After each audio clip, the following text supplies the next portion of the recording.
Okay, start. So, sorry for the delay. Okay, so just as usual, a recap. Uh, so last time we wrapped up discussion on energy, and again to sort of go over, we looked at several approaches to manage energy. So shutdown. So that was actually lecture before the last one, right? Shutdown. Um,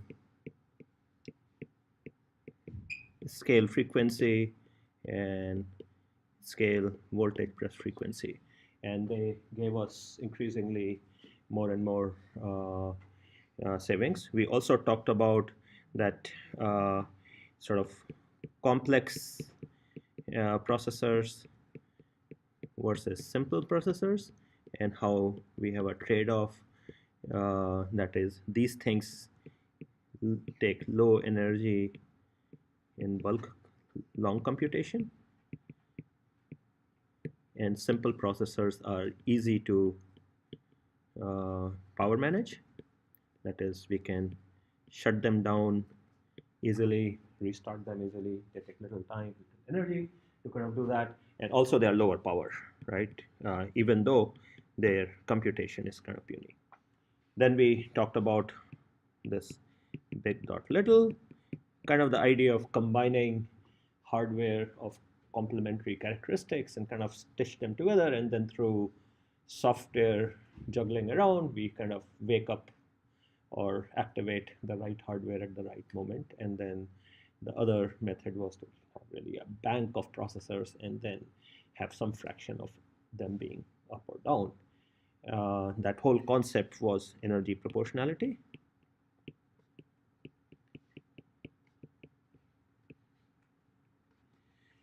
And we had looked at how the processor that exists in our platform, Hexaware, has a whole bunch of modes that we could activate.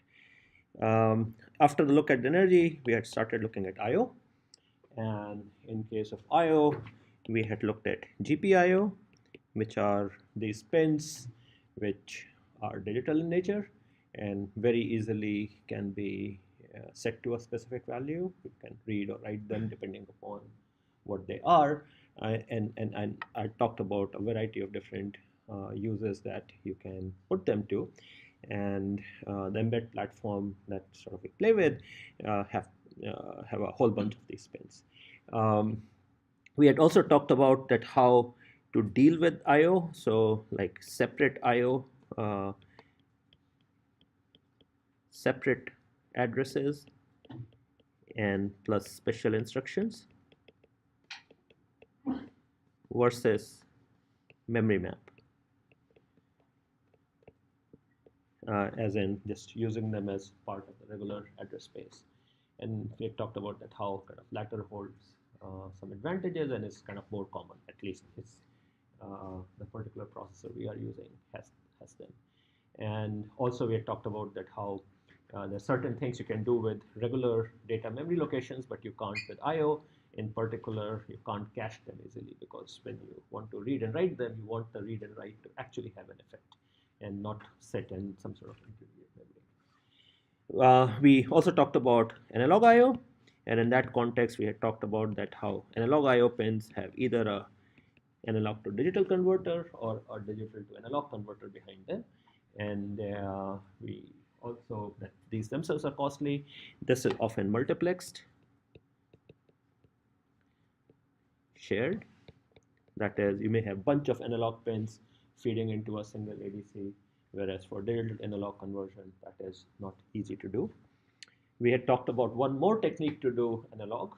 Anyone recalls what was that? Convey analog information to things outside. PWM, pulse width modulation, right? And so that's kind of like a digital way of doing analog, so to say, because the signals that you send out are your digital valued signals, some 0 volt and 5 volt or something like that. But the amount of energy is the fraction of time the value takes one. And that's how very commonly used for motors, LED, and stuff like that. Okay, so LED light bulbs. So uh, and there was a counterpart of that from sensors, which is where I talked about from a website that how rotation speed of a motor can be read by the period of a waveform. And that's again easy to do, the signal which comes out as digital and easy to kind of work with. So these kind of tricks are very common. And the final thing that I had talked about was we began to talk about serial I/O. Why serial I/O is often better, because it doesn't run into issues that if I have multiple data bits, multiple wires, then I have to worry about that. Do the bits reach the other side, the other peripheral or the other computer at the same time or not? So I don't have to worry about that. If I have a single, if I have bits going one after another on a single piece of wire, then I don't have to worry about that problem at all. So at very high speed, serial begins to have an advantage, and the other advantage is it needs fewer pins. And we had looked at one particular way of doing serial I/O, and that was UART, or which is often also called as USART. The difference being in USART, you also set a clock signal. And the key problem out here is that we need to kind of sample, the bits are coming one after another, and I have to sample the receiver has to observe the wire using an A to D converter. It has to sample the wire just at the right time in the middle of the bits ideally. And if your clock is too slow or too fast in doing so, then you will at some stage you will be misaligned and you'll read a wrong value. So we had looked at these, and then towards the very end, I had started going after another serial standard, and that was I2C. So again, UART was this, and there is a start bit, then we send the data bits, and then there may be a parity bit or not, and then there is kind of a stop bit. And when you configure your system to work with UARTs, you have to tell it what the bit rate is, you have to tell how many data bits are there, you have to tell whether there is a parity bit or not, and also how many stop and how many start bits. So usually your software lets you configure it if you're using an application on your laptop. If you are writing the code on, let's say, Mbed, then the API, the function call, will have some provision for kind of letting you do that. If you dig deeper, then in the hardware on the chip, the UART would have some register and you will write to it to configure its value. So if you look at the data sheet, anyone looked at the data sheet for the processor? Okay, kind of one person. Okay. If you look at the details of the UART, you would see that it has some register where you can configure these values. Okay, and of course, what the Mbed software package does it kind of hides all those things for you and gives you kind of a nice function call. The reason we use something like Embedded so that you don't have to worry about details of different platforms, because they all have different registers residing in different locations, the format is different. What systems like Mbed do is they kind of abstract it away and give you firstly a friendlier interface, but more importantly a common interface, so that if I replace one board by another, my code doesn't really get a whole lot of change. So Mbed OS and other similar operating systems for embedded devices have support for a wide variety of these I/O things. So UART is one, and you would see if I were to actually let's for a moment go to Mbed OS website. So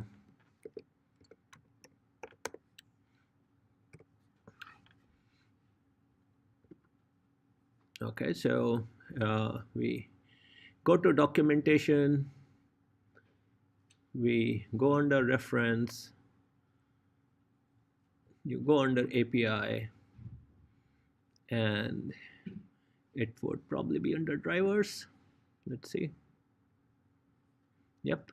So you see how this thing provides you sort of abstractions for a whole bunch of things. So firstly, a good old digital I/O, digital in, digital out, they kind of exist out there. And what it tells you is that what kind of functions and all it provides to you. So like, as you might expect, read and write and stuff like that. There's kind of an example out here, which is a bit faint to read, but you basically declare digital in out here, which is which is pin number, a particular pin number, and in this case, the pin is called SW2. So what Mbed does is for different boards, it uses the same mnemonics that the manufacturer uses. So if you look at, this is for some particular board, and there is a digital out. So my LED is the name you're giving to it, and you're saying tie it to LED1, which is again sort of built into. And then you can read and write and toggle and stuff like that to those pins. For our particular interest, since I was talking about the serial, so you would see it has serial abstraction there, and again, let's see if there's some sample code. Yeah. So in this particular case, again, in somewhat faint thing, it says serial PC, USB TX, USB RX. So these are two particular pins which correspond to transmit and receive.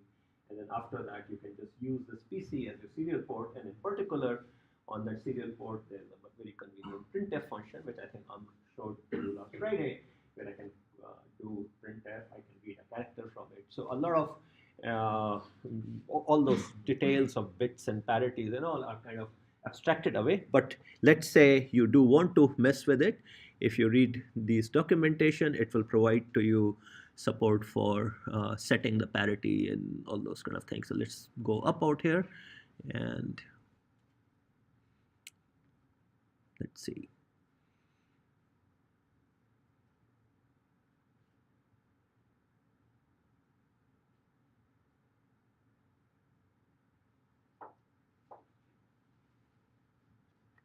Yeah.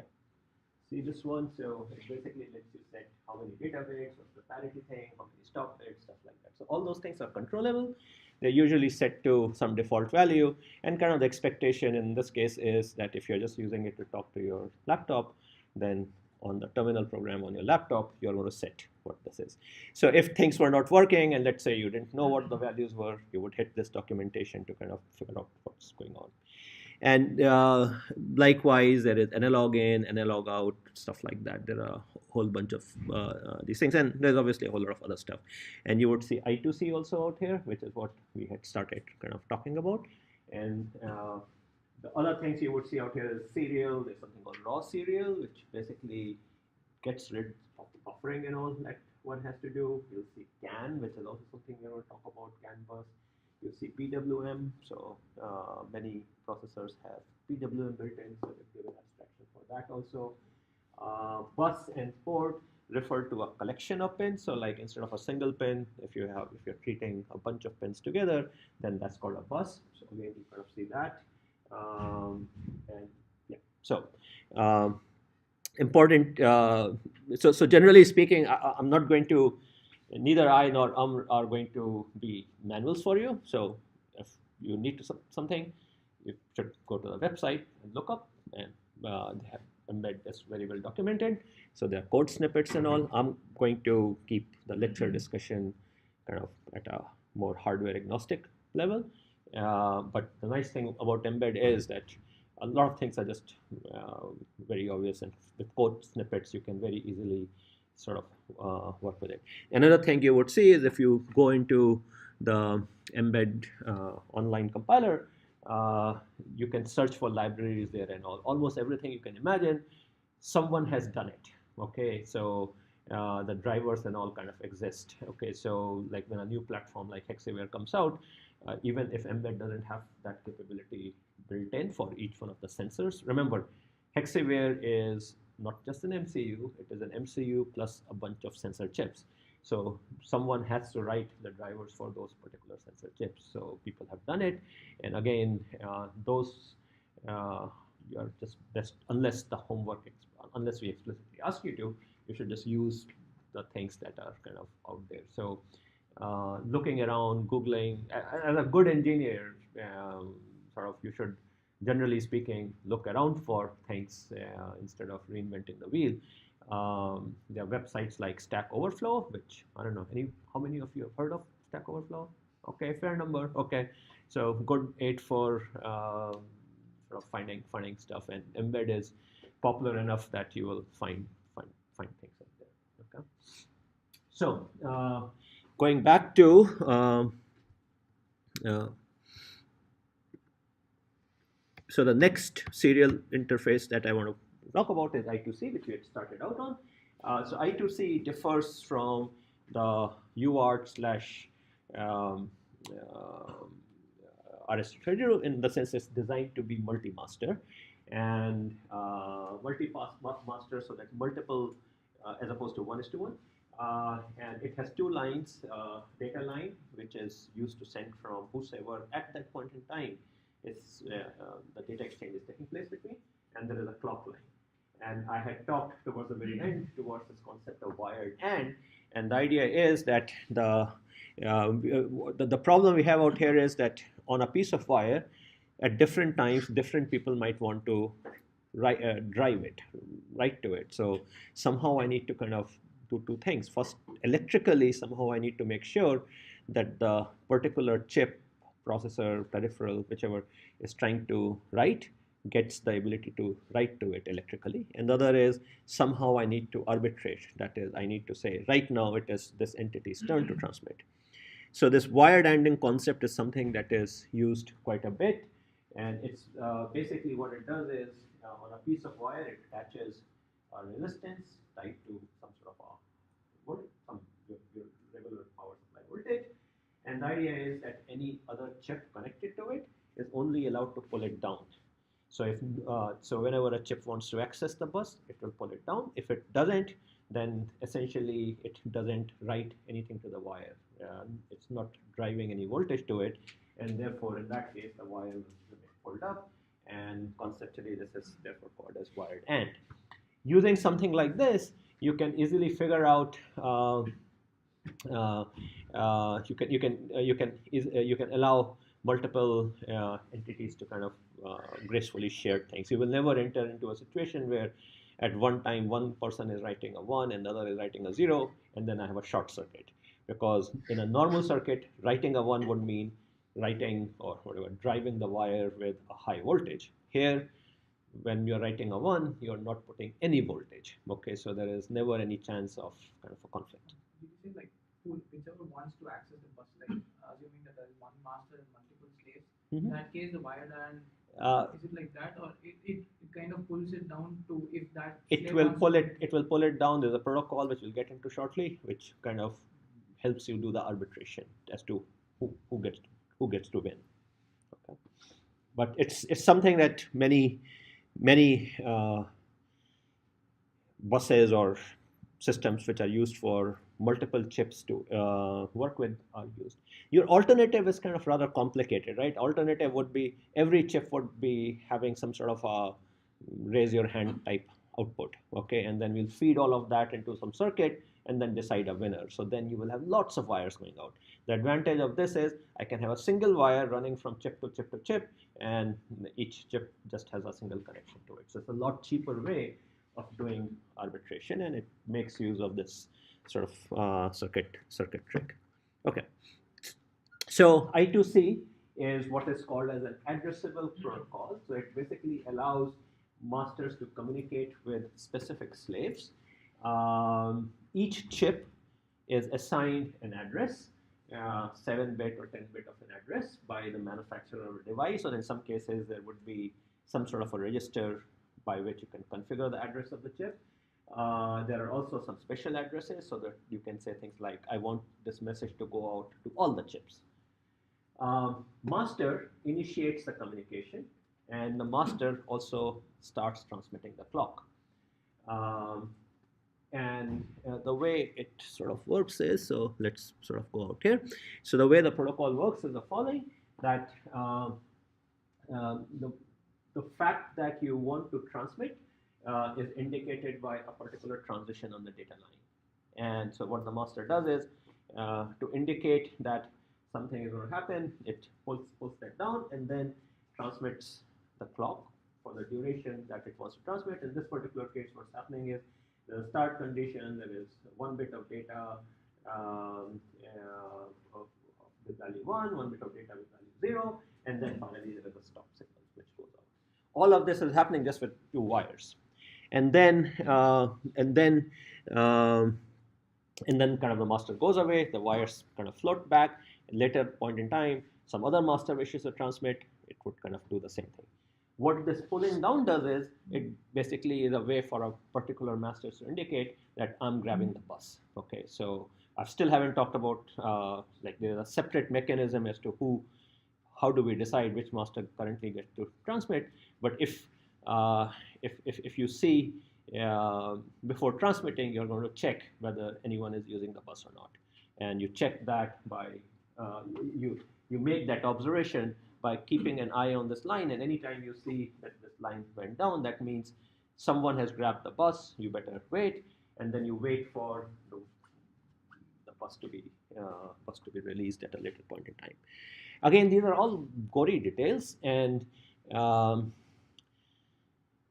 it's very unlikely, unless you happen to be in a company who's designing for some reason new I2C driver or hardware, you're just going to be using these things. So all these details are kind of taken care of by Mbed and the underlying hardware. And as far as you're concerned, you're just sending some piece of data over some sort of a pipe, and these details are already taken care of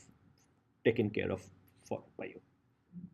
Based on this protocol, when the SCL is high, would you never change the SDA line?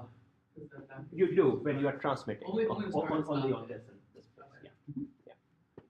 So essentially, the start condition and the ending condition is very special, right? I mean, this is how other parties are observing, and so the moment I see a downward transition while clock was high means someone has grabbed the bus, and then I will wait until there is a transition and while the clock is high to say the bus was released. And in between, things are only going to happen at edges. Okay. So you will not see in between data transition taking place while the clock is high. Okay. So that's I2C, and then it has some other kind of details in it. For example, if a slave is very slow, it needs more time than 1 clock cycle, then it can indicate that it can tell the master, go ahead, wait for some period of time, and things like that. So again, details, it's a pipe, except it happens to be a pipe where different masters can drive and slaves have addresses.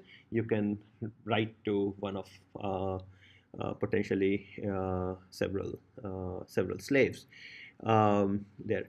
Now, how this addresses and all are done, again, I have not talked about out here. What happens is that you are now allowed to send many data bits. So the initial part are usually the addresses, and then the data bit follows. So I'll send this thing out. I'll say it's meant for a chip with address 20, and then the data bits follow. So the chips just listen for that. Yeah. Just a quick question on the previous one, like that is like the clock and the data. Like so, is the clock controlled by the master? Oh, okay. Yeah. So every master is supposed to. So what a master wishing to grab the bus, and again, somehow there is some other mechanism which. So for now, just imagine there's a single master, just to keep life simple, right? So whenever the master wishes write, it's going to do this process. It's going to pull the data line down, and then it will start the clock. Okay. So the data. So first the data line is controlled, and then the data line is pulled down, and then the clock is transmitted. Okay. Separately, there's some mechanism where if you have multiple masters, then you would activate one or the other. Yeah. Okay. Yeah. But typical usage for I2C is single master. So just don't worry about the case. The kind of stuff that you will encounter. You have a single MCU. Your sensors are never going to be masters. They're just going to be slaves. They have addresses, and you want to send out some bit or get bits from something. You will see that. I2C, by the way, is also used on your PC motherboards also, the Windows machine. So they have lots of sensors and fans and stuff like that. They're usually connected using I2C as well. So I2C is also found sort of there. It's a very convenient just ground, which is always there, and you just need 2 other lines. Okay, so it's very cheap, and yet it can kind of create a simple network. In terms of data rates, it has several modes. In the highest speed mode, you can go up to a few megabits per second, but over inches. So it's really meant for communication among chips on a circuit board. It's not really meant for sending data from one laptop to another laptop or one board to another board. Another one which you'll find a lot, particularly in things like memories, and also it's a very convenient one, is something called SPI, Serial Peripheral Interface is the name. It was developed by a company which is now dead called Motorola. And in this case, it's a synchronous serial bus with multiple master, multiple slaves. And the way it works is the following. It has 4 pieces, 4 wires. There's a clock. There is a signal called MOSI and a signal called MISO, but it's basically serial in, serial out, and then there is a select line. Okay, so the idea in this particular case is there is no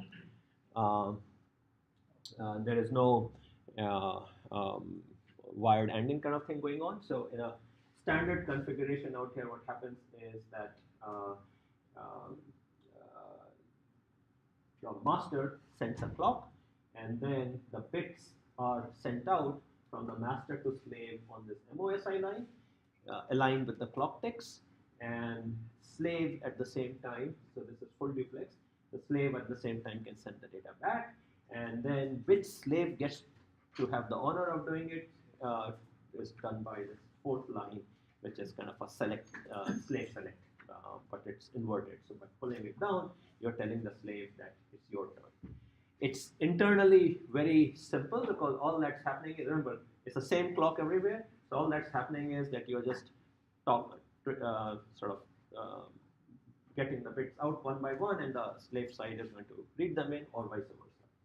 So at a hardware level, it's super simple to do, and also at a software level, if you were to be doing it using GPIO, it's super simple to pull off. Okay, you toggle, like you can implement this thing using a bunch of GPIO pins, and in fact, if you have a single slave, you don't even need to have the slave select line, and then you just start toggling pins in some particular manner, and there is no requirement that the clock line would be exactly periodic. All that is happening is that if I'm sending the data from master to slave, for example, every time the clock takes a transition, the slave at that point reads it. Okay, so you can stretch out the clocks, you can shrink the clocks, you can just do it in a very, let's say, non-periodic manner, just using software, and it works great. So lots of memory chips, EEPROM chips, flash memory chips, and all also, they come with a SPI-like interface. So it lets you talk to external memory using basically, essentially 3 pieces of wire. Okay, because the 4th one, often if you have a single slave, you don't need to worry about it. So SPI is extremely common, and can get you data rates of a megabit or so in full duplex mode. Given the kind of speeds we deal with, megabit and kilobit may sound are certainly puny, but remember, a lot of sensors and all don't really produce data at a very high rate. I mean, temperature and these kind of things are pretty low rate stuff. Masters supply the clock in this case, and again, the goal out here is primarily nearby communication with chips on a same board, but you could go longer distances if you sort of do careful wiring and cabling. It can be generalized to multiple slaves, but then what you would need is that the master will have multiple slave selects, and this you can implement using a GPIO pin, and then which slave you are sending to or receiving from, you will pull that line down. So it has a negative out here is if you have tons of slaves, then you need tons of these select lines. Okay, and whereas in things like I2C, the address was part of the data bits that were sort of going out. So you it's much more parsimonious in pins with I2C. But SPI is also, again, you'll find it used a lot. So let's say you want to have 2 of your embeds or these things talk to each other. using SPI or I2C or UART, it's almost trivial to have them I think from your program. Just like that printf example where we were just sending stuff to um, onto the laptop side, you can use I2C or SPI. Now laptops don't have I2C or SPI ports built in, but you can buy adapters from USB to these things. But much more common is UART to USB, so everyone uses that. But if you have two embeds, then connecting via I2C or any two embedded platforms, you'll see that I2C and SPI are almost always there, and they're easy way of communicating with it. So, but at the program level, they just look like any other serial connection. There's a whole laundry list of advantages and disadvantages. I'm not going to bore you with these, but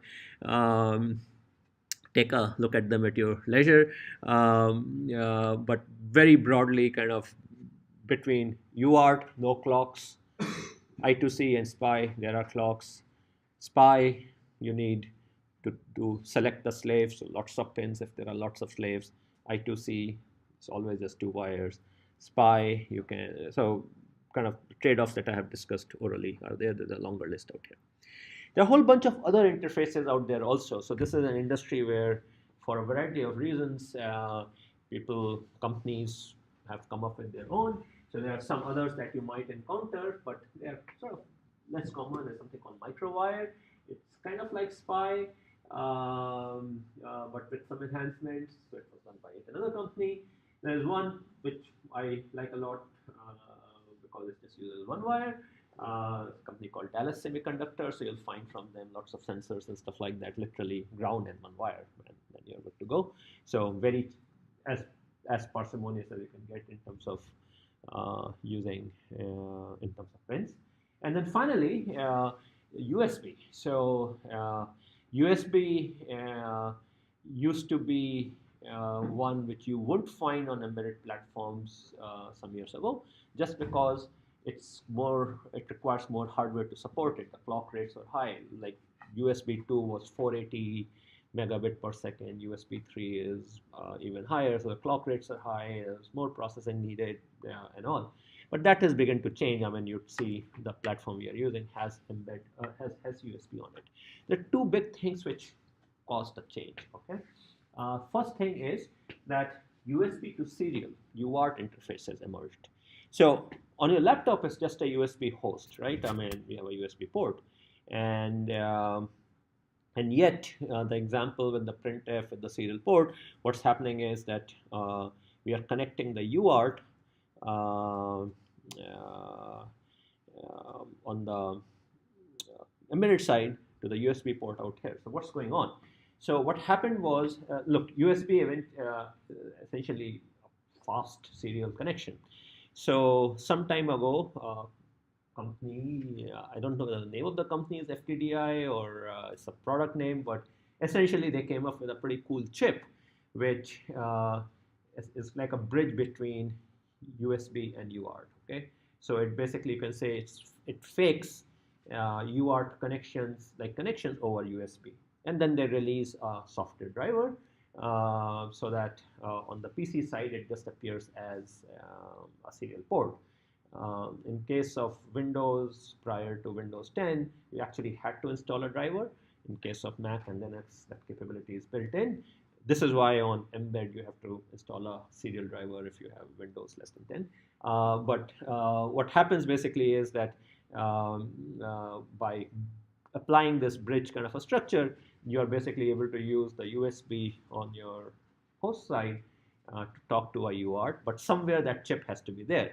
Either that chip has to be there on the platform. In case of Mbed, that chip is on the platform, something that any board which claims to support Mbed has to provide. Or you can buy cables, which are USB cables, and in that little connector which goes out here, they have that chip built in, and then on the other side are wires which connect to the UART. So they are typically called console cables and all, but they basically have that chip built in. A year or two ago, one other company came out, so now you find kind of two versions of these, but they basically do the same thing. They basically give you serial UART type serial communication over USB, so that then everything that used to work previously could work, and you don't need a serial port on your laptop on your host side. That basically negated the need for having a serial port on your laptop, which used to be a lot bigger. And anyone seen a serial port? It kind of, I think it has what, 6 plus 10 pins. It kind of, a standard serial port kind of looks like this. I think it has 5 and 4. I think it's 9 pin or something like that. I forgot. If you have an old laptop, you'll probably have it, but not on monitors. That's monitor has a VGA, right? That's different. That has 3 rows in it. Okay. It's a bit hard to find those devices now, but you'll see in old printers and all quite a bit. Okay, and I would say, I mean, Macs dumped it maybe a decade ago. PCs hung on to it for quite a bit, and I think you may still find them on some PCs. But essentially, with the right type of adapter with a USB, you don't need it. Okay, so that's one thing, USB. The other thing which emerged is something called USB OTG. US stands for USB on the go. And the idea out here was the following, that devices like smartphones are kind of in this gray zone. Sometimes they're peripherals, right? We connect our iPhones or whatever phones to PCs for code development and all. In that case, they are the peripheral and our computer is the host. And yet at other times, we connect peripherals to the smartphones, right? So the same USB port. No, so one way you can do is you can kind of have 2 USB ports on that device, one to which you connect peripherals to, and the other which you use to connect it to a bigger host. And that would be costly. So USB OTG basically created USB ports which can act both ways. They can act as a host for other sensors and all, and yet at other times you can use them to connect your device as a peripheral to this. Again, many of the embed platforms have this OTG business. I'm not sure whether Hexaware does or not, but several others do. In fact, I think the one which you played with last Friday, I think it has that. But Android phones have this thing quite commonly. So the challenge out here was it kind of had to wait until we could create circuits which can handle the much higher complexity of implementation of USB relative to UART and SPI and I2C. UART, SPI, I2C are really, really super simple. And in the worst case, you can actually fake them by GPIO. USB is way too complicated, much higher clock rates. So you do need hardware support to kind of make it happen. But now, even on tiny things, you find them. So that's taken care of. Okay, so important in some senses is to kind of see what the trade-offs across these buses are, and this table I kind of try to summarize them. But bottom line, they boil down to, in most cases, what kind of speed, what kind of distances you're talking about, and how many pins you can afford. Okay, it helps that modern MCUs have most of these things built in. So I've listed the ones we discussed, and there are a couple, RS422 and RS485. Which we didn't discuss, the others we did. These two are basically variants of RS232, meant for even longer distances. You can, I don't list the distance explicitly, but they can go for really long distances, like from room to room and all. And the other thing is they can have multiple devices connected to them. So like, for example, you will find RS485 or RS422 quite a bit in things like electrical meters and all, okay, or water meters, things like that. Find them quite a bit. Again, many MCUs kind of support these things, so that's perfectly fine. So if you look at a typical MCU, you would find sort of a lot of these things available, but whether it has other or not UART or USART will almost always be there. But typically what happens is that the same design will support all of these things. In this example, you see that this hardware module, USART, it supports I2C, SPI, and UART. Oftentimes it's the same pins, so you'll have to make a choice. You'll have to say whether these pins, I need to use them as UART serial or do I need to use them as I2C. So you, again, there will be some register, some place to which you are going to write and configure things. How do these things talk to the main CPU? So this becomes a matter of how can the computation keep up with the arriving data. And there are sort of two issues that sort of come up. One is, what if the data is arriving at a very high rate and you're not able to keep up with it? So what would you do? Buffer it, right? So that would need to be some little memory out here, kind of a queue. So arriving data is going to sit there, and so that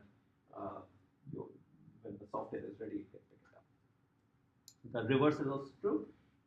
In the program, you just write a whole bunch of bytes, and maybe the link is too slow. Again, there would be some sort of a buffer to take care of it. Of course, buffers can get full, so you would have some mechanism to finding out is the buffer full or not, and take actions accordingly. That raises kind of a second issue. How? Question? Yeah. So that raises a second issue. How does the software interact with these things? So we'll talk about it later, and I think Amr is also going to cover these concepts tomorrow. Interrupts, right? But there are two broad ways software interacts with hardware. So hardware needs attention, right? A character came in, or it is okay, or it's ready to transmit the next character out. How does it convey that to the software? So one approach is the software repeatedly checks with the hardware. It's called polling. So there would be some register, some place where we can go and say, okay, is there a new character which has arrived for me? Is there a new character which has arrived for me? The software can sit in a loop, do it. The other approach is, whenever this guy has the character, it somehow sends an event and gets this attention. Okay, so some programming abstraction whereby we can say, have this function be called whenever this device raises its hand. Okay, and that's the concept of it. Okay, so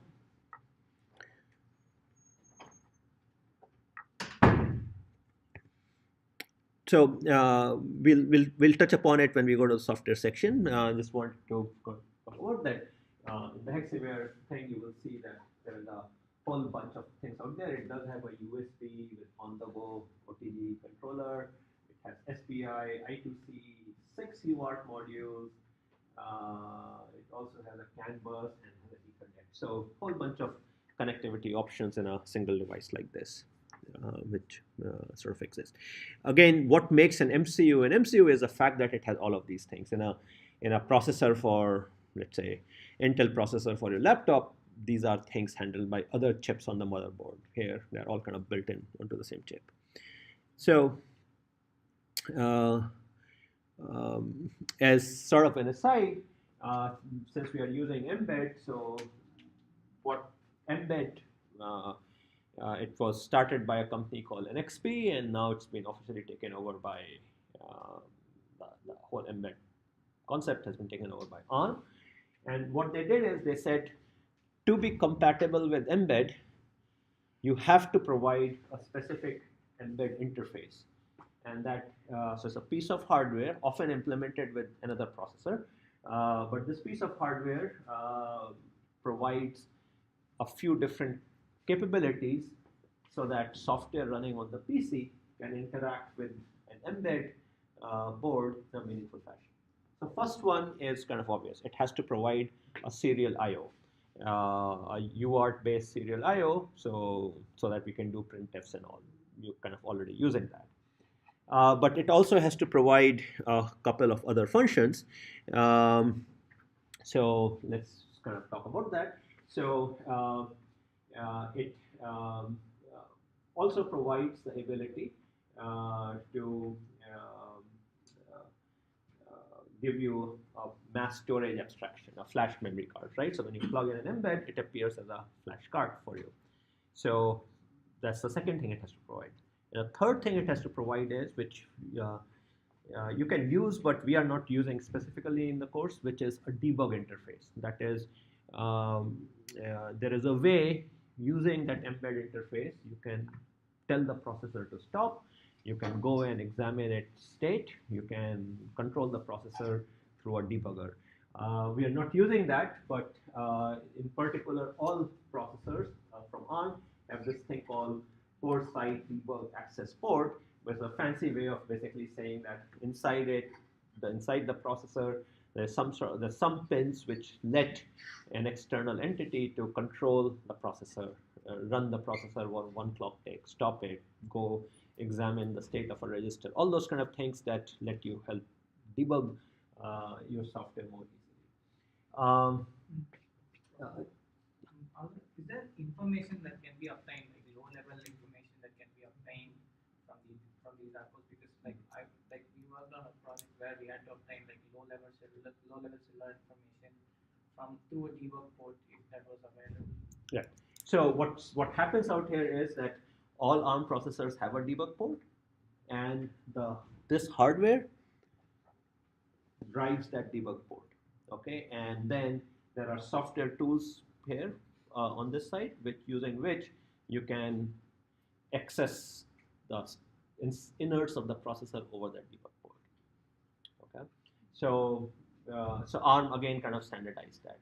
And the final thing that they did is they insisted in this thing that everything be driverless. So particularly again on Macs and Linux and current versions of Windows, you don't need to install any driver. All of these things are just available, all these three capabilities. That's a flash drive, that it is a serial port, and that's a debug port. All of those things are available instantly, basically. Okay. So it makes life super convenient. If you notice, the way we program embed is we just drag the file onto the flash drive. Already showed to you last time how a Python program can talk, or you can use a terminal to talk to a program running on the embed side. So that's a serial connectivity. And the debug one, we haven't done it, but if you're interested, one of the things you need to do is you'll have to install a tool chain on your computer. In particular, you can talk to it using GNU debugger. Anyone used GDB in any prior courses? Debugger, you have some of you, okay. In CS 31, 32, 33, those of your undergrads, did you do debugger? Nope. 33 you did? Debugger, okay. So there's a way to set things up so that using your GDB, you can talk to the program running on the embed side, okay? And then you can do breakpoint and stuff like that and all. So you can debug.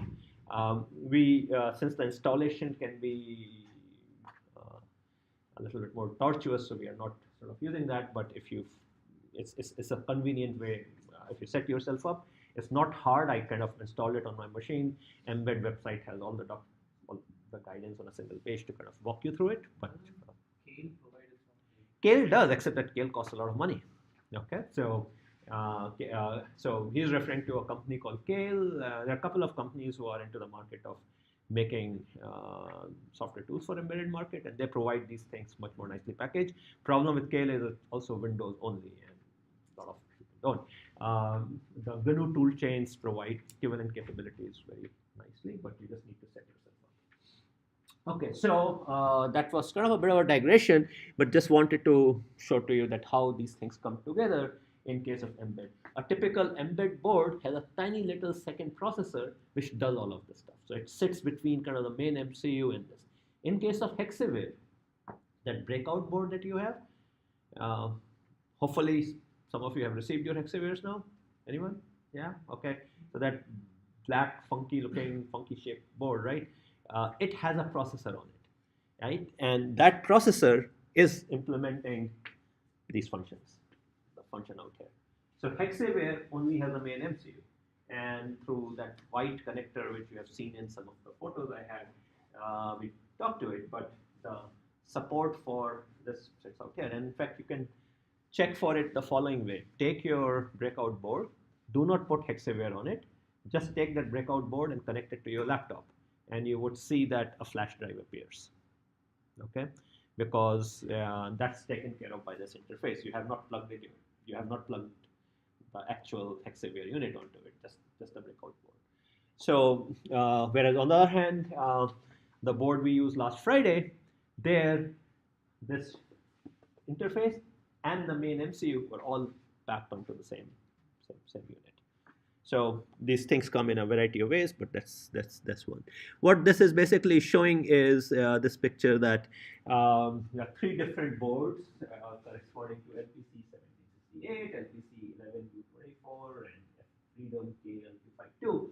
Point they're making is that as long as all of them have that unit, they all behave like standard embed, and then on this side the same set of tools and all can now work. You don't need anything special, you don't need it by any special hardware, nothing, just your board, plug it in through a USB cable, and you're good to go. Okay, so final thing on the hardware side want to cover for now is that there's another bus which is quite commonly used, and it's called the CAN bus, Control Area Network. And it's kind of in this gray zone. You can use CAN bus for talking nearby, but its real use is kind of like a nearby network. In particular, it's used in cars, and also some other sort of applications, but car is the main one. And kind of the idea is that it's a serial bus which allows computers inside a car, so like for example your nav unit and sensors on the brakes and the engine control unit and all of these things to kind of talk to each other. A modern car has tens of these embedded processors, can think of them like our embeds or Arduinos, and they're all connected together by this CAN bus. Okay, so it's a peer-to-peer multi-server network, so it's a little like a local area network, but pretty slow, like 250 kilobit per second. Baud stands for bit per seconds, okay, or 1 megabit per second. Okay, so that's what CAN bus is, and I wanted to use this example to show how arbitration gets done. Okay, in I2C we didn't talk about arbitration, and in case of SPI there was no need for arbitration because we had a separate line from going from the master to each one of the slaves. So in CAN bus, I have a bunch of computers, and one computer number I wants to send message to computer number J. So somehow it needs to grab the bus and say it's my turn to go ahead and transmit. So the way CAN bus does is the following. So CAN bus again uses wired AND, much like I2C. Okay, remember wires are normally high and you are allowed to pull them low. Okay, so what it does is when the serial line is idle, it is high because it's being pulled up. And now let's say node A and node B both simultaneously want to transmit. They suddenly decided at some time t, hey, I want to send a packet. Okay, and we have to select a winner. And we want to select a winner without having some sort of a central entity, because one way of selecting a winner is to have a central judge, and each one of these things kind of wave their hand by sending some sort of a signal, and the central judge says, okay, it's your turn. We don't want that. We want this decision to be made just totally independently just by the group of nodes that are engaged. So they have a pretty cool trick that they do. So each node on the bus has a priority. Think of it like some number, and what our goal is that we are going to allow the node with a higher priority to win. Okay, so this is an arbitration where we are going to let the winner always be the one which is more important. So the game that we play is the following. Both these nodes are going to start sending out one by one their priority. So the priority is a binary number. They're going to send out the bits of that binary number one by one, starting from the most significant bit. So let's say my priority was 101, and let's say someone else's priority was 011. So I'm going to send out 1 followed by 1, followed by 1. The other party is going to send out 0, followed by 1, followed by 1. Now, what these nodes do is the following. By the way, so one thing I forgot, there is already a clock out there. So something in the system provides a clock, which is seen by everyone. So when I wish to grab the bus, if the bus is not already in use, which is easy to know because I'm observing the bus all the time. But if currently the bus is not in use, I'm trying to grab the bus. So I'm going to send the first bit out of my message. Now, in my example, I sent out 1, the other party sent out 0. Right? Now, since he sent out a 0, and remember it's a wired AND bus, so it will pull it down. So the bus will become 0. So I'm sending out 1, the other party is sending out 0, the other party is going to win out in the sense that it will pull down the bus. Now, what both of us will do is, after putting our signal, we are going to read back the bus. So I put a 1, he put a 0, and we'll both read the bus. I will see a 1, he would see I will see a 0, he'll see a 0. So there is a difference. So I wrote 1, I read 0, he wrote 0, he reads 0, right? And the idea is that in that case, I would realize that there is a collision because I wrote a 1, there is a 0. He will not realize that there is a collision because he wrote a 0, he read back a 0. So if I see there is a collision, I'm going to drop out. I'll say, hey, I give up, I lose. Okay, and then we do this thing bit by bit. So like, for example, there might be three contenders. Mine was 1, 1, 1, and the other 2 contenders were 0, 1, 1, and 0, 1, 0. So after round 1, I will drop out because I will see a collision. Round 2, now there are 2 parties remaining, and one of them was 0, 1, 1, the other one 0, 1, 0. So both of them will still remain because they will write the 1, they'll see, and they'll get back a 1. So, but in third round, again, one of them will lose out. So by doing this bit by bit comparison, we are basically comparing 2 numbers, and the only thing is we are saying smaller number is the winner. So 0, 0, 0 is the highest priority. Okay, so that will win. These were the standards that were defined. Like these standards were defined for the priority. These standards were defined, and I mean, because to make it, well, why the lower one is better, is that your question? Yeah. Because so that we can get away with wired AND. Okay, that's a cheap way of doing arbitration. Okay, but we have to do it over n bits. So if my priority is n bit, I have to do it over n bit, and so basically that's happening. That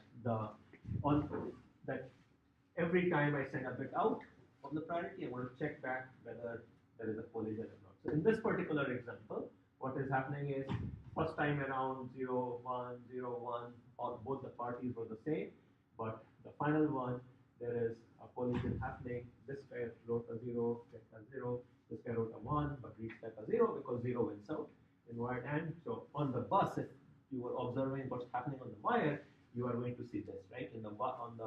On the bus, you are basically seeing that if there is at least 1 0, then the wire state will be. Who assigns the priority? So that's undefined by the standard. Usually it will be done by the system designer. So for example, you would say perhaps messages from some specific sensors are more important, so they will win. So the priority kind of gets associated with a notion of importance. So maybe braking system is more important than navigation system, for example. So that prioritization is a system design issue. So it's not dynamic. It can be dynamic also. So you could imagine that priorities are associated not with hardware but with messages, right? So same board for different kind of messages may have different priorities also. By the way, this also becomes possible a vector for cheating. Like you can imagine plugging something to the CAN bus and it always just tries to win out. So some malware which takes over the software on one of the nodes can basically stall the whole system. There's no protection against that. So based on your explanation for this answer, right? if like you have a navigation and a braking system, the braking system has higher priority, right? But the navigation system will always like go through in case it's a collision, right? The lower priority wins, but don't you want the higher priority to go to because like you want it to stop before it navigates somewhere else? Yeah, so look, you're getting into issues of policy, right? Okay. And you can also imagine that there would be some strategy where if you have lost a lot, then your priority is increased, for example. When I say increased, actually numerically it becomes lower, right? Okay.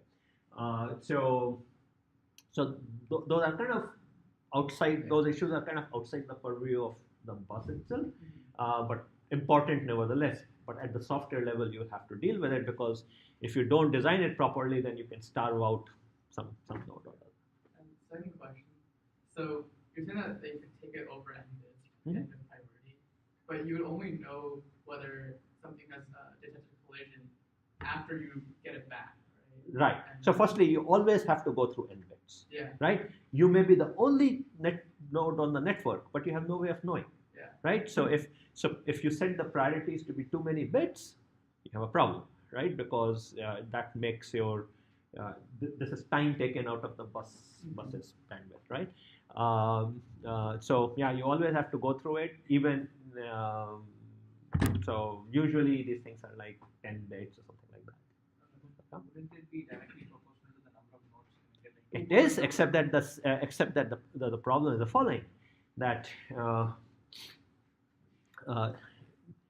so firstly, yes, you can design these systems where you set n, but what typically happens is that the n is built into the hardware. Okay, and now in a given system, whether the system has one node or 1,000 nodes, we don't know going in. Okay, so we could certainly say my system has only 3 nodes, and therefore I'm going to set priority to be 2 bits. Okay, and get away with that. So you could certainly, and those depending upon hardware and all, perhaps you can pull it. Ask Amr tomorrow. He's much more of an expert on CAN bus than I am. But basically, those are sort of orthogonal to the basic thing as to what that n is. Also, whether the priority is with a node or whether with a message. Both the schemes are possible. You can also imagine that having some scheme where you rotate the priority. That is, if I have lost turn for many times, then maybe my priority kind of keeps going up, so that you try to avoid navigation unit from being totally frozen, for example.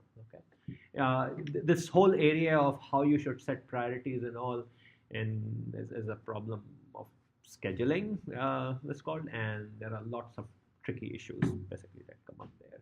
It fundamentally is about becomes you want fairness towards everyone, and yet you want to make sure that important things happen under the constraints they need to happen.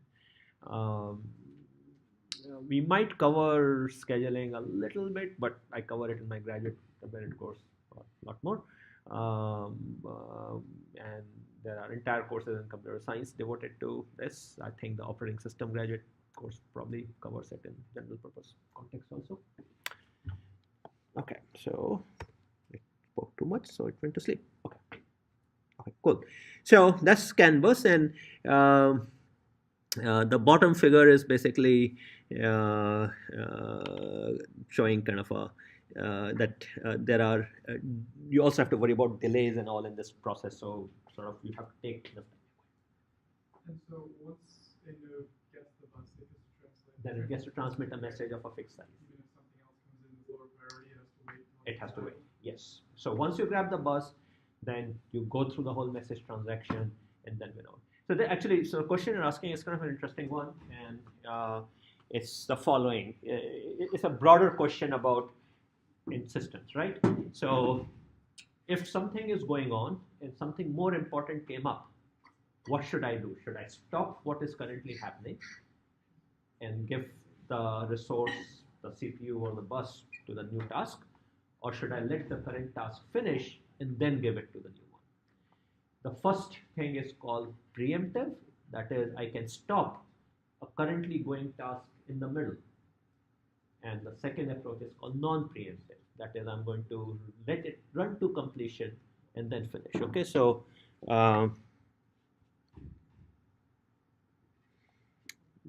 let me create a page and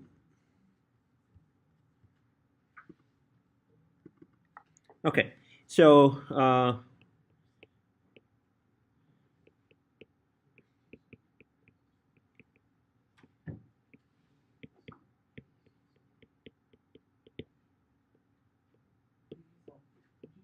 non-preemptive, are they more on the OS side or? it can be anywhere. So whether to stop a currently running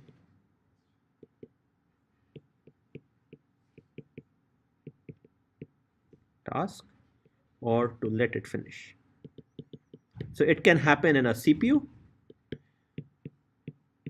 some computation taking place on a CPU.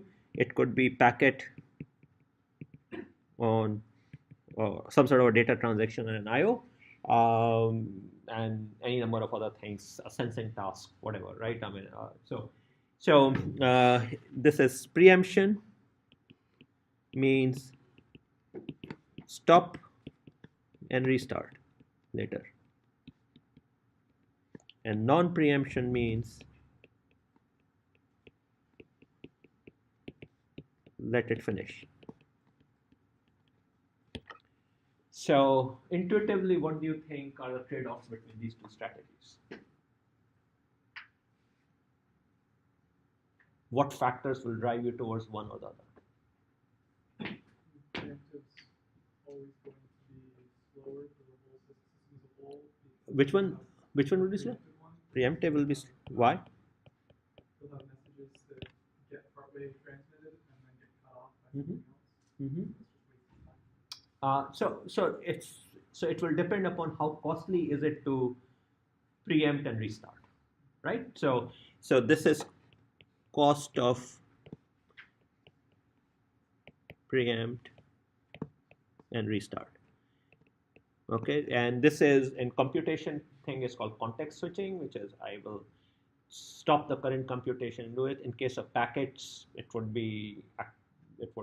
whatever it takes to restart, and it can be pretty complicated. Okay, so could be slower, or I would say overhead, right?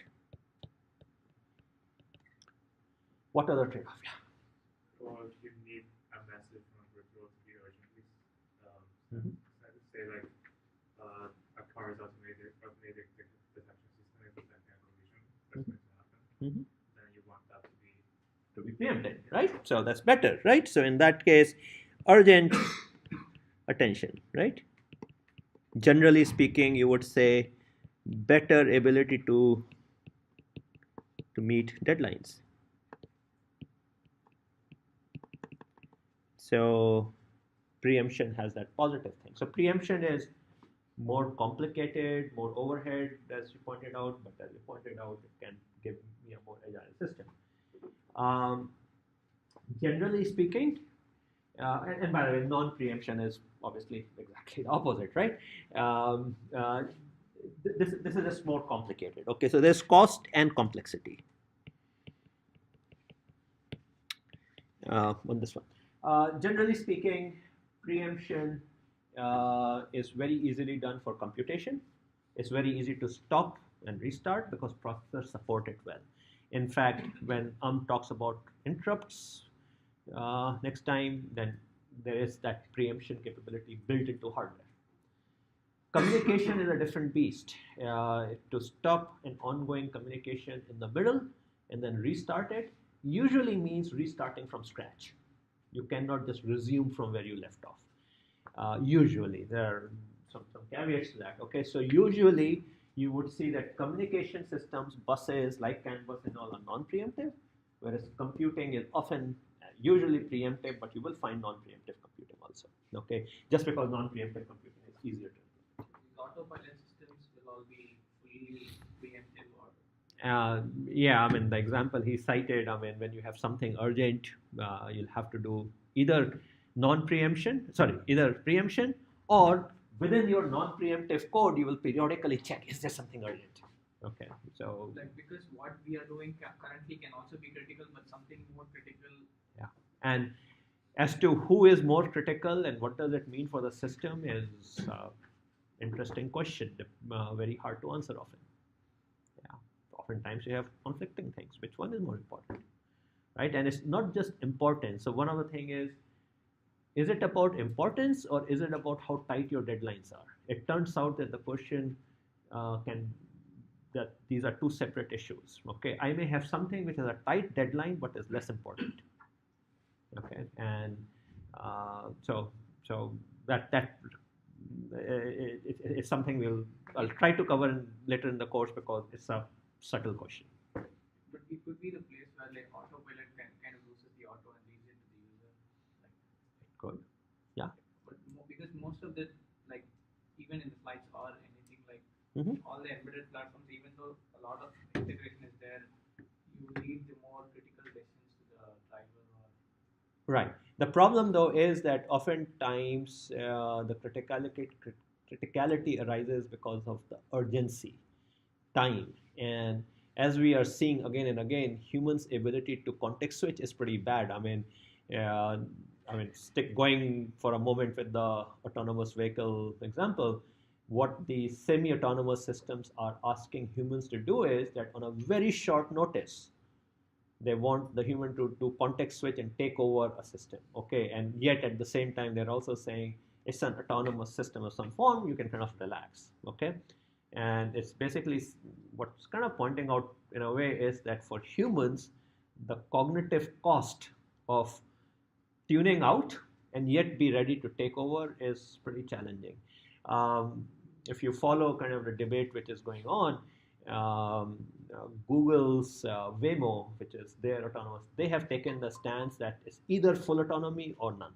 Okay, whereas Tesla and all these others are kind of in this halfway mode. They're basically now they are playing with these kind of things. How long can the human take away the hands? Okay, is it 12 seconds? Is 30 seconds? What is it? In the latest accident in Mountain View, Tesla is saying the driver had a 5-second notice. Okay, 5-second distraction is very easy in a vehicle to kind of take back. So I think in the autonomous vehicle context, with humans involved, things are trickier. Here the answers are not these, right? I mean, here it is simply about multiple things are happening. Who gets the priority?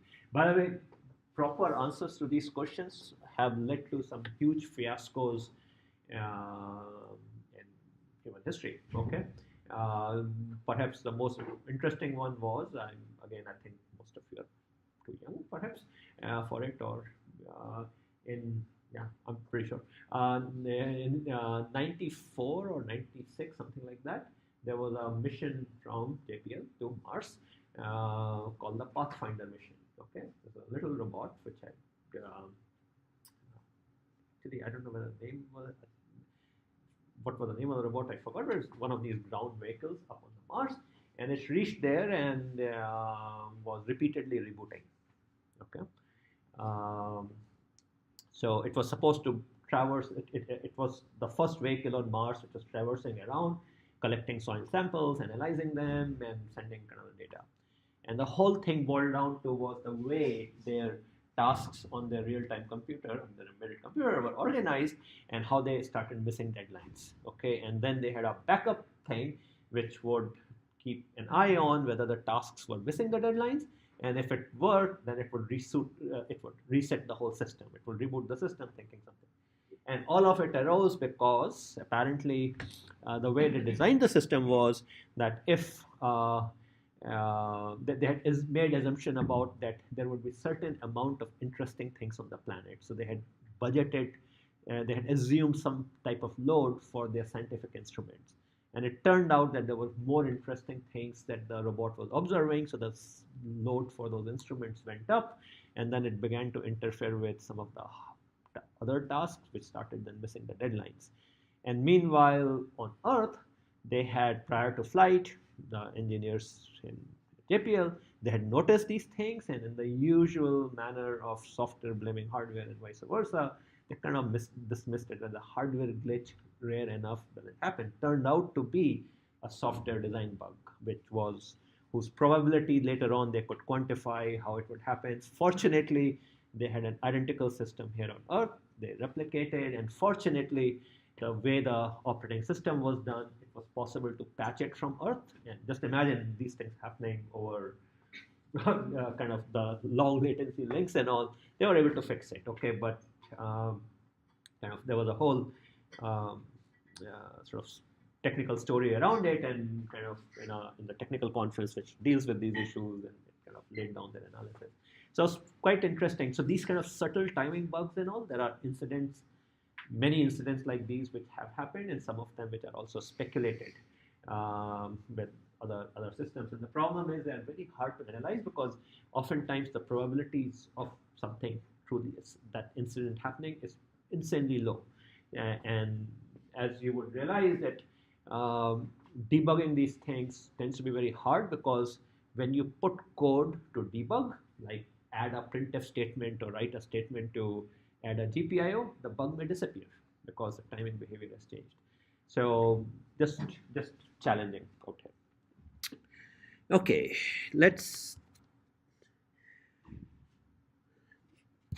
so let's do the following. Let's take a quick 3-4 minute break while I transition over to the next set of slides. So just.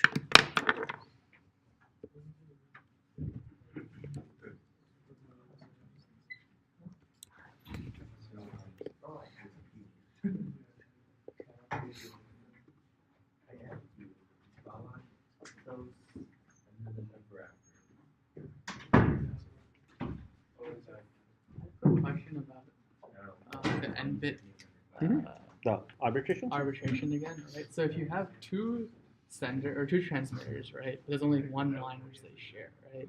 So transmitter one, let's say they have 8-bit parity that they're going to be doing over. When transmitter one gets hold of the line, it will send all 8 bits at once, right? No. So 8-bit is a priority. Message can be long. Okay. Right? Okay. And there is a maximum size defined by the standard for the message. So that could be maybe, I don't know, let's say 500 bytes. Okay, right? Okay. So what will happen is, if the actual message is 20 bytes, then after 20 bytes, the traffic will disappear, and again another transaction can take place, but there will be some sort of an upper limit on the message size. Okay, so 8-bit is as a priority. That's not the data. Okay, so 8-bit priority, it'll send all 8 bits at once, though, right? It will set one by one, right? Or so one bit. First, so you have an 8-bit number, I have an 8-bit number. We are going to decide which one gets the privilege of transmitting. So we both compare conceptually. We are comparing first bit, second bit, third bit, fourth bit, fifth bit, right? After 8 bits, there will be a unique winner, and then that winner actually sends the message. Okay. And then what controller keeps track of which is the winner, or do each transmitter? No one. Remember, so this is relying on honesty, right? I mean, each party is figuring out, and then it says, aha, there is a conflict, let me drop out. Okay, so that's why there's no central entity here. Okay, but it requires honesty. That's the. Okay. Thank you.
Amru, do you have any announcements for us for tomorrow? No? Okay.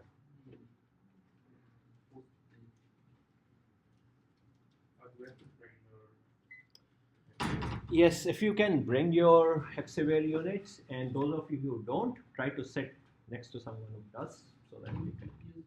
If I know how many you can then tomorrow. Yeah, actually, how many have the Hexaware in it already? Fair number, I think so. At least pairing wise, you can pull it off. I would appreciate if you accept pairing with your friends.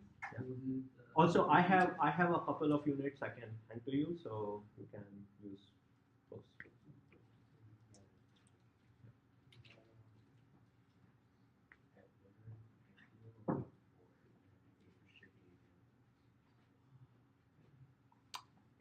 Okay, let's.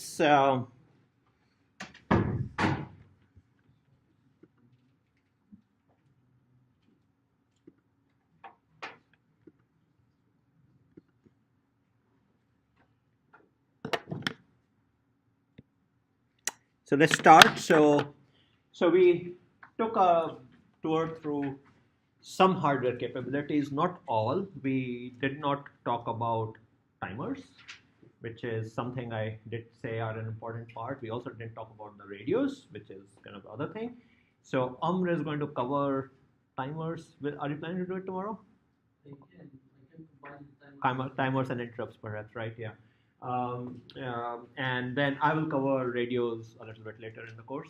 I think for our purposes, these are perhaps the most important thing, and then we'll go into obviously sensors and all, but they tend to be outside the MCU, right? So what I want to spend time now on is how do you organize the software. Again, I'm going to focus on the concepts, and then embed is a specific instance of it, and some of it we expect you to refer to the website and all and see.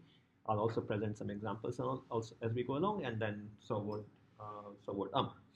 Okay, but the idea behind this particular lecture is how do we think about organizing the software in these systems? And needless to say, we are focusing specifically on those embedded systems which have a CPU. And for now, we are basically going to restrict ourselves to a single CPU. Okay, so a microcontroller surrounded by sensors, timers, I/O interfaces, and stuff like that. So that's what's happening. So how do we organize the software on this? Before we do that, I want to touch upon something that you have already seen a little bit, which is that writing code for embedded systems is different than developing code on your laptop and all in a very crucial manner, which is it is based around this notion of cross-compilation. We are not developing the code and compiling it or running it on the same computer where you are actually developing, right? They're two separate things. So the left chain out here is a more traditional route. I write source code. I have some sort of a compiler tool chain. If I'm using a language like C, C++, if I'm using a language like Python, then I don't need a compilation. I just have some sort of runtime thing, and then that runtime program runs. Right? So same computer, x86 computer, and I'm just running it on there. With embedded things, we have to use a so-called cross-compilation toolchain, which is a compiler which takes the code and converts it into binary for a different processor, in our case, ARM processor, and it's a separate machine where we are going to run it.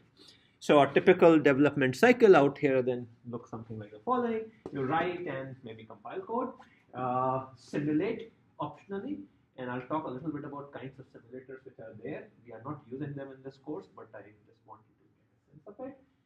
We program the device, as in like download our code there, and then we test it, and again the testing here differs because we are dealing with physical world I/O, and then we kind of repeat the process.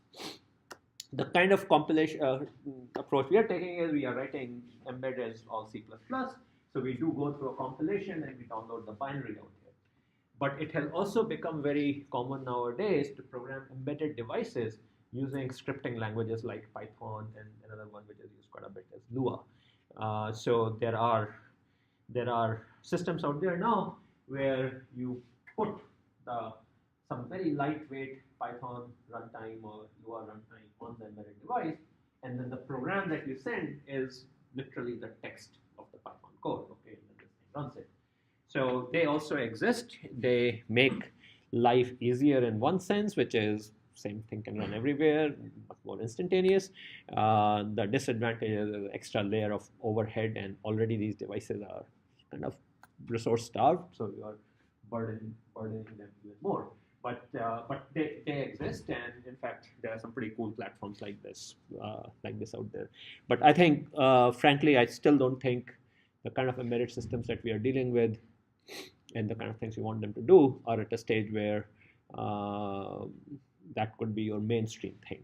In general purpose computing, Python or languages like those can cover a large number of use cases because you can always throw resources at them. That's not the case out there, but still something to be aware of. And I'll probably post on Piazza some one or two examples. In fact, there is a very cool Python platform for Hexaware. And in fact, possibly you might explore some things in this direction for your projects also. For example. By the way, for your project, you are not required to use embed runtime at all. Okay, you can use any piece of software. Okay, so I talked about simulation out here, so wanted to mention that because in this game, since the cost of iterating through the hardware can be quite time consuming and the hardware may not be there, so could you use simulators out here? So there are several different types of simulators that exist in terms of how accurate they are and what exactly are they simulating. So there are simulators which just simulate the processor, like the ARM CPU. There are simulators which simulate the whole MCU. They're kind of rarer, but they do all that. And then there are simulators which simulate the whole board, the whole system. And then the other side is how accurate they are. Some of them are accurate in their timing right down to clock tick. Others are at the level of instruction. And finally, yet others are the ones which kind of give you the high level functionality, but they are not making any promises about timing or instruction length or memory size being accurate. There are many approaches that exist. So some may take your code for, let's say, Mbed or Arduino, and then just map them to equivalent code on your host machine. Arduino, for example, some of you indicated in the poll I did that you have played with Arduinos. You can do it. Arduino programs are basically Java programs, so you can certainly run it. Mbed, again, you could imagine doing something like this. Another approach, which is much more realistic now in terms of accuracy, is that you take the binary program and then you run it on a virtual target processor. So I write some sort of a emulator for the processor, in our case for the ARM processor, with its peripherals and all, so like the whole MCU that we have, and then we literally take this binary instruction and run it on that simulated computer. And then finally, and this is kind of a real accurate approach, I take my chip, it's designed at the level of transistors, and then do a circuit simulation of those transistors and run my code on it. This is what companies like Intel and all these companies who make the processors have to do. They take their design, they map it to a large array of FPGAs, and then they boot Linux on it or boot Windows on it. And of course, 1 second of booting of Windows will probably take a week of runtime or something like that because very slow. But it's the ultimate thing you can do. All these things kind of exist, and in fact, for certain kind of embedded platforms, they are quite a bit there. So, for example, there's an open source thing called QEMU, and if you go to the website, this is the thing. So QEMU can do full system emulation, it can do user mode emulation, and it can do virtualization. It's kind of 3 categories. This is basically a virtual machine. This is basically kind of mimicking the functional behavior, and in this case, literally emulates the whole system. And it has things for ARM, it has things for PCs, stuff like that. In fact, in my research group previously, we kind of enhanced it in many ways, but you can build a embed emulator around it and stuff like that. So QEMU, and it runs on Linux, Mac, Windows, all those platforms. So it's pretty cool. Another place where you will see simulators like these quite a bit is if you have ever done app development for Android or iPhone, you would see that they come with simulators. So like this is Xcode, which is Apple's IDE for app development, and then it gives you kind of a entire simulation of an iPhone or an iPad, and the code you develop then runs inside this emulated thing. Okay, so you can get to see, and it will tell you about time taken, power taken, energy consumed, stuff like that. It's pretty cool. So you don't need to have kind of a real device for doing it. Similar things exist for Arduino. So Arduino, just because it's very popular, so people have created these kind of things.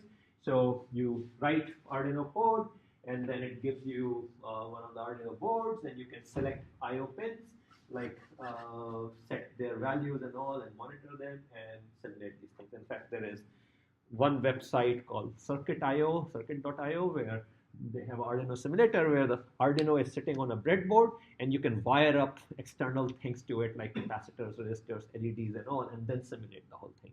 So pretty cool. In fact, possible project idea might be something in this direction, which is create something like this for Mbed, maybe using QEMU, so this you could do some if you are more interested in sort of a system capability. This could be a possibility as well. So there are a variety of these simulators that exist.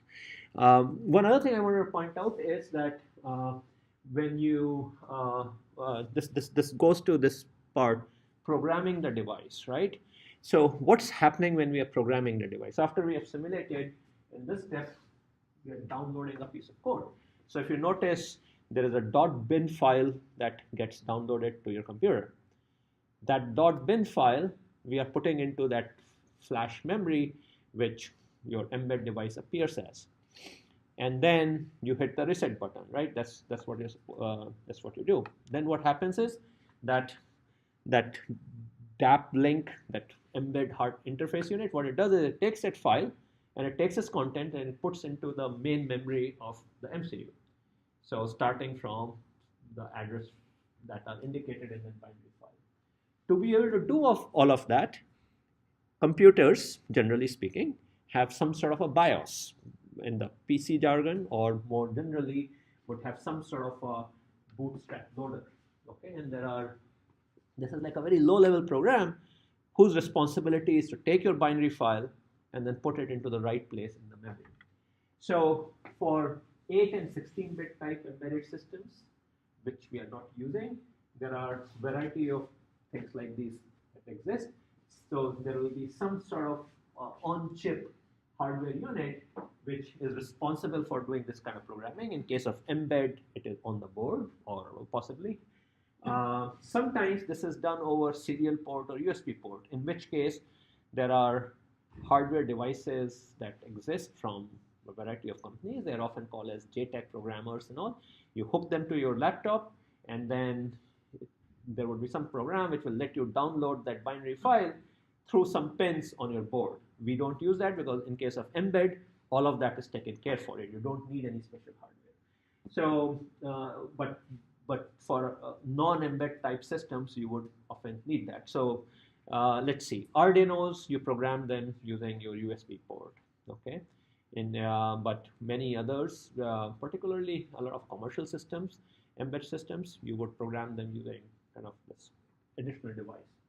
For 32-bit type systems, okay, particularly by the time you start hitting Raspberry Pi and stuff like that, oftentimes you do program them using JTAG, sometimes using flashcards, sometimes again they may have some sort of a bootloader program. So Raspberry Pi, what happens is the following.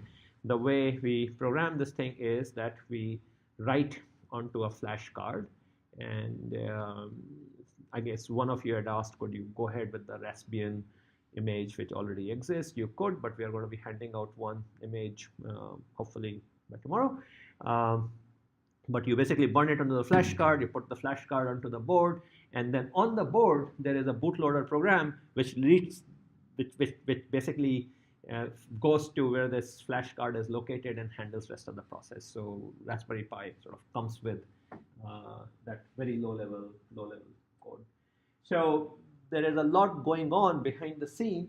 Again, something is very interesting stuff, but it's very detailed stuff. So it's not something that we'll cover in the course per se, but just wanted to be aware that even that little thing like programming, there's a whole bunch of actions which are happening, and they're kind of similar to what the BIOS in case of Windows PCs and the Mac, there is a similar firmware called UFI, which handles the same kind of stuff.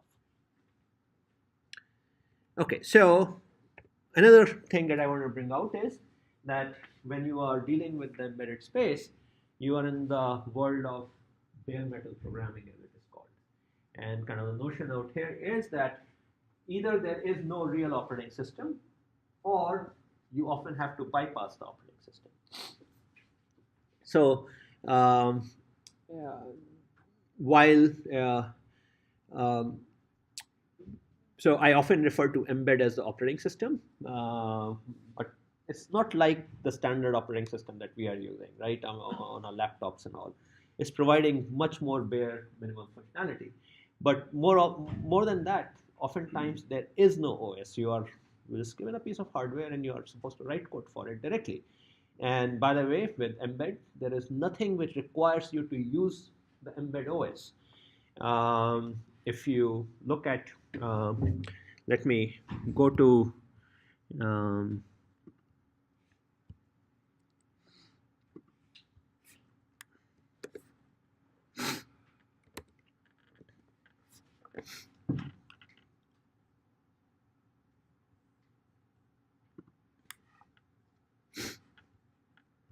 okay, so let me just open up one of these, for example.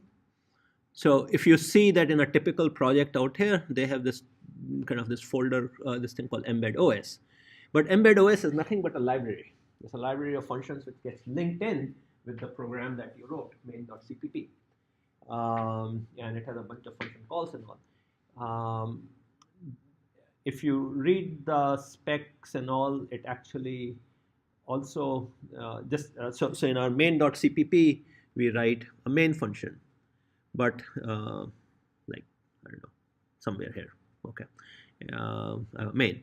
But there is actually also a function you can write which gets called even before main. So you can even bypass everything else that is happening.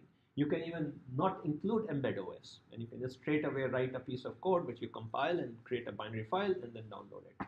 All those things are possible through this toolchain, and you can also install your own local toolchain. So while we are using mbed, because it provides a lot of goodies, there is nothing which says that you have to use it in this particular context, and oftentimes you don't. The Hexaware, the standard Hexaware program that it comes with, those of you who have received it, if you turn it on, it works like a watch, right? That's not written using mbed, okay? That they wrote, and they actually give you a binary file. So you can create a binary file which is independent of mbed, and then use the mbed to just load it, the mbed interface to kind of load it. So you don't have to use the OS. So so it's very, for certain kind of things, it's often the case that you may not use the OS, or you may just use a different OS and just link a different library to it. Things that one would need to know then is what happens when the thing processor starts up, right? So after I've loaded the program, I hit the reset button. What happens?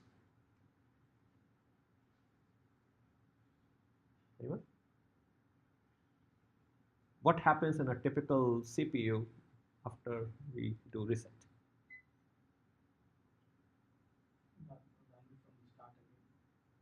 What does that mean? No, bootloader is also a piece of code. So again, processor, I hit the reset button. What's the first thing the processor does?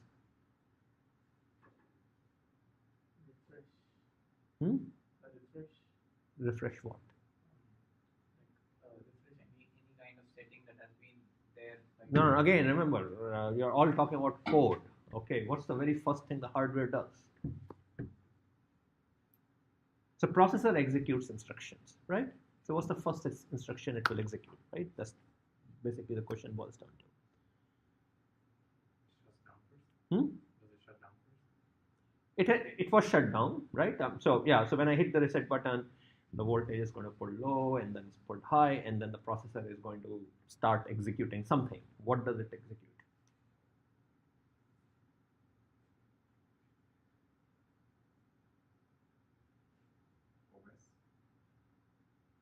Okay, so I think maybe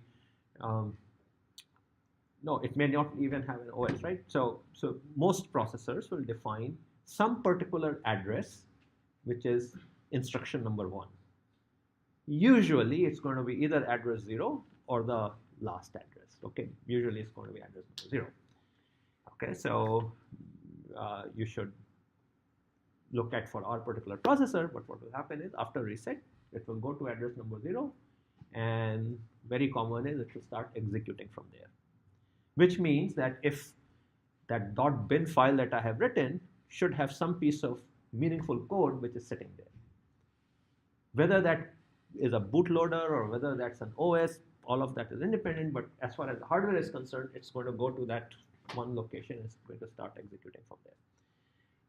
Sometimes there's a level of indirection. Sometimes it will say it will go to address number 0, see what the contents are there, and then jump to that address. There might be some sort of additional gotchas out there, but the rough idea is that there is some known fixed place where we'll start executing from.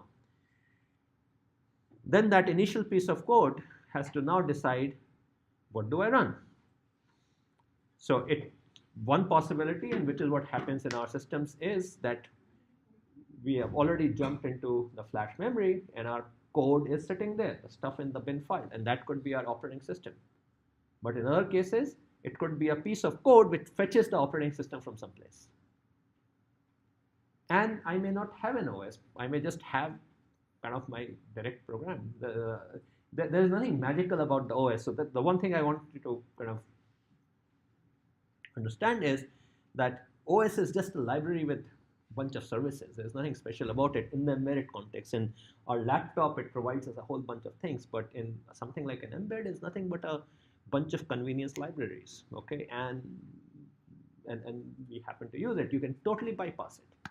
So important to understand what happens when the processor boots up. Where does it go? You can write a piece of code which just sits there and does things.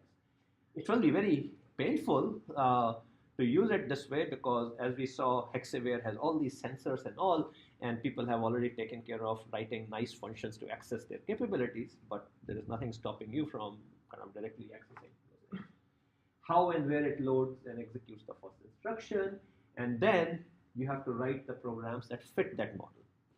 So now what happens in something like Embed is that people who design Embed, they decided some of these questions. Like they put the code which is run as the instruction number 1. That's built into the Embed library and gets linked in when the compilation is done. And then the code you write, which is the main function, gets called at some point subsequently. So what happens is the Embed OS kind of does some initialization, data structure, stuff like that, and eventually at some stage it says call main. And that's the first time the code that you have written gets to kick in. But as I also mentioned that in Embed there is also a capability that a pre-function gets run. That before Embed is run, you can also kind of run a function. I think they call it main underscore Embed or something like that. So there are other hooks also. But so while it would appear to you that the first piece of code that the system is running is the one you wrote in main, but there's a lot of legwork which has happened prior to that, and that is what Embed is already providing for it. And it's very common in C, C++ that the first piece of user-provided code is the main function, but the compiler adds a whole bunch of other code which sets things up prior to that. So if there is no OS there, if you were to not use Embed, then it would be your job to write what is going on in that instruction number 1. Okay. The other reason often is we bypass the OS. And the reason is maybe you're not happy with the way the OS is dealing with a particular device, in which case you can just not use that function and write your own. The nice thing is here you can in case of Embed, because every part of the hardware is available to you. If you try to do it on your Mac or Windows, the OS also handles security. So the OS is not going to let you access pieces of hardware because you are not authorized to. Whereas here you can, and in fact, oftentimes you should. Like for example, our MCUs have whole bunch of timers. The operating system only uses 1 or 2 of them. The rest are not available to you, not available to you through functions provided by the OS. But you can write your own code and do better performing stuff using that. Or maybe the device driver that they have written, since they write it so that it works across all the boards, maybe it's not using the particular funky feature of our board. Maybe by doing it. Okay. It's students like you who have written all those convenience libraries. They didn't for different sensors. They didn't come with embed. So they also had to do this kind of programming. So this is kind of the bare metal programming, and where basically you are reading and writing registers and memories and peripherals directly. So I would like you to get sort of comfortable with the idea that not everything has to, that if something doesn't exist in embed, you should just look at the data sheet of the device and just write it on your own, because it's very easy to access those capabilities of the hardware. So, but what it does require is for you to become familiar with the hardware side of the story, being able to read the data sheet. I think if there's one thing you should take away from this course is that when writing software, how to also simultaneously look at the hardware specification and write to it. I think it's sort of very, very, very useful and beneficial to be able to do that. The third concept, and I'm over time, so I'm going to stop here. And Amr is going to cover interrupts tomorrow, so maybe you might want to take a look at my slides so that you can relate to it, so that I don't have to cover it in the next lecture. Okay. So anyway, please bring your Hexaware units tomorrow, and if you don't have one, sit next to a student who does, so that you can observe. And How many cables? huh? Or you need to have cables? The cable comes with the hex, or at least Huh? huh? The programmer comes. Yeah, the programmer thing comes with the cable. Yeah. One of you asked about the cable on the I did ask because mine has got stuck in some snowstorm. The Oh, packet is okay, stuck. okay, So I okay. didn't know that. Okay, yeah, it comes with it's a very short, like 4 or 5 inch cable, but it comes with it. Yeah. Now, the only thing is if you have a Mac or something, then the cable, you will need an adapter or a USB hub or something like that. Can you please